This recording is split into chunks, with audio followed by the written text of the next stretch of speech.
रसिक हो नमस्कार. महाभारतातील स्त्रीविश्व या मालिकेत मी आपल्या भेटीस घेऊन येत आहे. महाभारतातील अनेक परिचित अपरिचित स्त्रिया, त्यांच्या जीवनाचे मनोव्यथेचे यथार्थ दर्शन आपणास या ऑडिओ व्हिडिओच्या माध्यमातून देण्याचा माझा प्रामाणिक प्रयत्न आहे. महाभारत या प्रचंड ग्रंथाच्या आख्यान उपाख्यानामध्ये आपल्याला असंख्य स्त्रिया भेटतात. महाभारतातील या स्त्रियांची, त्यांच्या मनोविश्वाची माहिती आपणा सर्वांना व्हावी, यासाठी माझा हा अल्पसा प्रयत्न. जरत्कारु. जरत्कारु ऋषी जन्मतःच संन्यस्त वृत्तीचे असल्याने त्यांना संसाराचे आकर्षण नव्हते. त्यामुळे लहान वयातच ते तपश्चर्या करू लागले. कठोर तपामुळे ते अत्यंत कृश झाले. एकदा पृथ्वी प्रवास करीत असताना त्यांना एक विलक्षण दृश्य दिसले. एका गर्तेत यायावर कुळातील काही ऋषी एका पायावर तंतूला उलटे लटकले होते व एक उंदीर तो तंतू कुरतडत होता. त्यांना मोठा विस्मय वाटला. ते त्यांना विचारू लागले, हे ऋषी हो, तुम्ही अशा अवस्थेत का आहात? मी तुमच्याकरिता काही करू शकतो का? मी खूप तप केले आहे. त्या तपाचे पुण्यही मी तुम्हाला द्यायला तयार आहे. तप तर आम्ही पुष्कळ केले आहे, परंतु आमचा कुलक्षय होण्याचे लक्षण दिसत आहे. त्यामुळे आम्हाला पितृलोकाची प्राप्ती होणार नाही. आपण मला विस्ताराने सांगा. तू वृद्ध आहेस, तसाच ब्रह्मचारीही आहेस, तरी आमची काळजी करतो आहेस. आमच्या वंशामध्ये संततीचा लोप झाल्यामुळे आम्ही पुण्यलोकातून भ्रष्ट झालो आहोत. आमच्या वंशाचा एकच तंतू सध्या शिल्लक आहे, तोही असून नसल्यासारखाच आहे. वेद आणि वेदांगामध्ये तो पारंगत आहे. तो मनोनिग्रही, महात्मा, काटेकोर व्रताचरण करणारा महातपस्वी आहे. एका तपश्चर्येशिवाय तो दुसरे काही जाणत नाही. तपश्चर्येच्या त्याच्या दुराग्रहामुळे आम्ही या संकटात सापडलो आहोत. त्याचे नाव जरत्कारु आहे. त्याला नाही भार्या, नाही पुत्र, नाही एकही बांधव. तुला जर तो कोठे भेटला तर त्याला समजावून सांग की योग्य कन्या बघून विवाह कर व संतती निर्माण करून आम्हाला या संकटातून सोडव. बघ, तुझ्यामुळे तरी त्याचे मन द्रवते का? हे ऐकून जरत्कारूंना अत्यंत खेद झाला. या लोकांना केवळ आपल्यामुळे असे कष्ट सोसावे लागत आहेत याचे त्यांना विलक्षण वाईट वाटले व त्यांनी त्या ऋषींना वचन दिले की, हे पितर हो, मी विवाह करून तुमची मुक्ती करेन, पण माझ्या काही अटी आहेत. माझ्याच नावाची कन्या मला कुठे आढळली आणि भिक्षा अर्पण करावी तशी कुणी मला ती अर्पण केली तरच मी तिचा स्वीकार करेन. शिवाय तिच्या भरणपोषणाची जबाबदारी मी पत्करणार नाही. तरी माझ्या कार्यात यश मिळेल असा मला आशीर्वाद द्या. आता या वृद्धाला कोण मुलगी देणार हो? त्यात त्याच्या इतक्या अटी. त्याला मुलगी काही मिळेना. शेवटी मला कोणी मुलगी देता का हो मुलगी? असे ते उच्चारवात ओरडू लागले. कद्रूने आपल्या मुलांना आज्ञाभंग केल्यामुळे शाप दिला होता. तुमचा जनमेजयाच्या सर्पसत्रात कुलनाश होईल. हे ऐकून दुःखी झालेल्या व शेवटी निरुपाय म्हणून आईची आज्ञा मानणाऱ्या या मुलांना तिने पुन्हा उशाप दिला की जरत्कारूचा पुत्र तुम्हाला या संकटातून वाचवेल. त्यामुळे नागराज वासुकी याचे हेर जरत्कारूच्या मार्गावर होते. त्यांनी येऊन ही हकीकत वासुकीला सांगितली. वासुकीच्या भगिनीचे नावही जरत्कारू होते. त्याने तिला भेटून ही हकीकत सांगितली व तिला विनंती केली की तू जर त्या ऋषीशी विवाह केला तर तुझ्या पुत्राद्वारे आपला कुलक्ष टळू शकेल. या गोष्टीला जरत्कारूची मान्यता मिळाल्यामुळे वासुकी अत्यंत आनंदी झाला.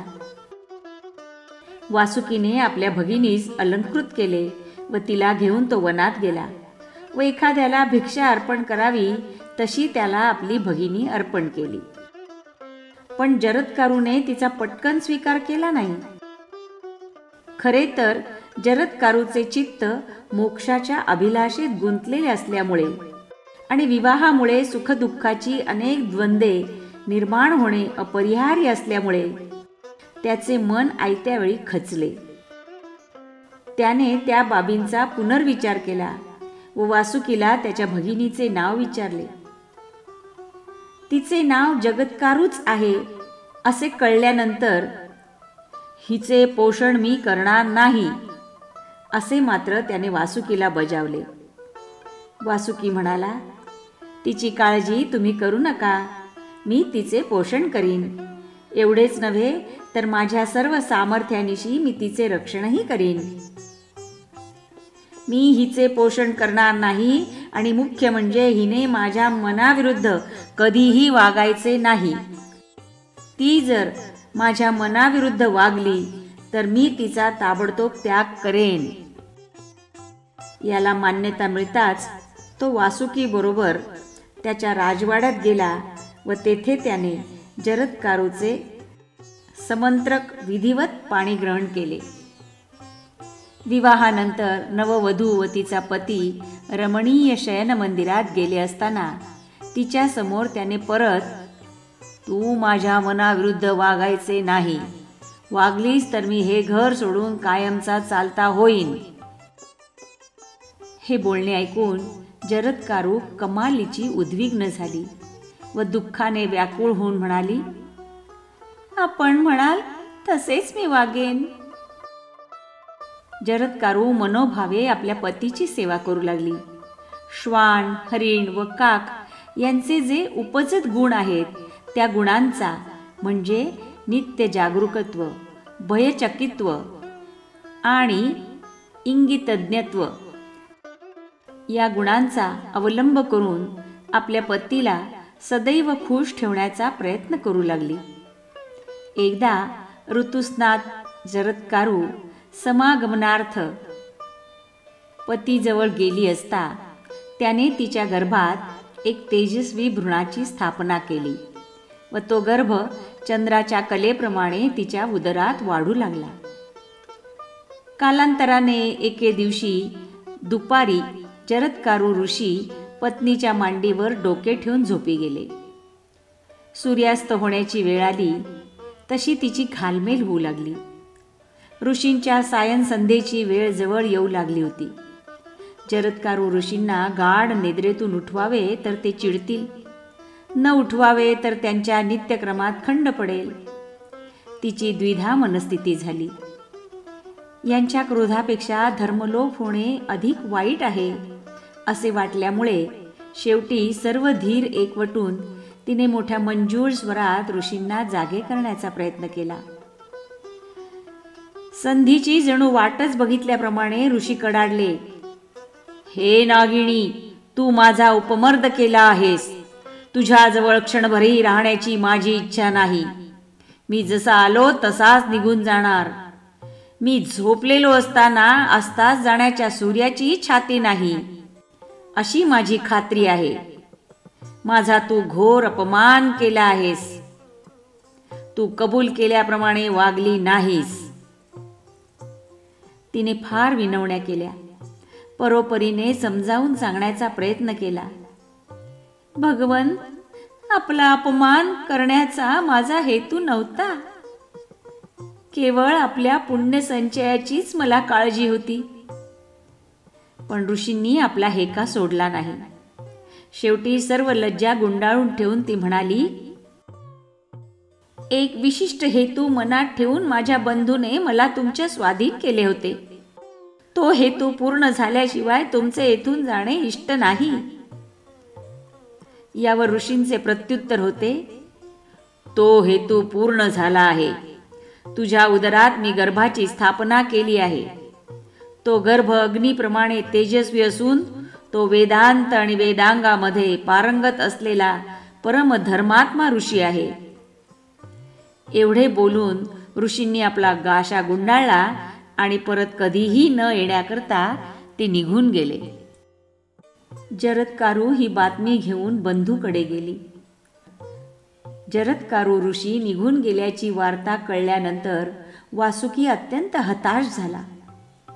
परंतु तो मामा होणार असल्याची गोड बातमी जरत्कारूने दिल्यानंतर तो अत्यंत आनंदित झाला आणि त्याने तिचा वस्त्रालंकार देऊन सत्कार केला. विशिष्ट कालावधीनंतर तिला पुत्रप्राप्ती झाली. त्याचे नाव आस्तिक असे ठेवण्यात आले. दोन्ही कुळांचा उद्धार करणारा हा तीव्र बुद्धीचा बालक अत्यंत ज्ञानी म्हणून प्रसिद्धीस आला. जनमेजयाच्या सर्पसत्रात जसजशा सर्पांच्या आहुती पडू लागल्या तसतसे सर्व सर्पकुल भयभीत झाले.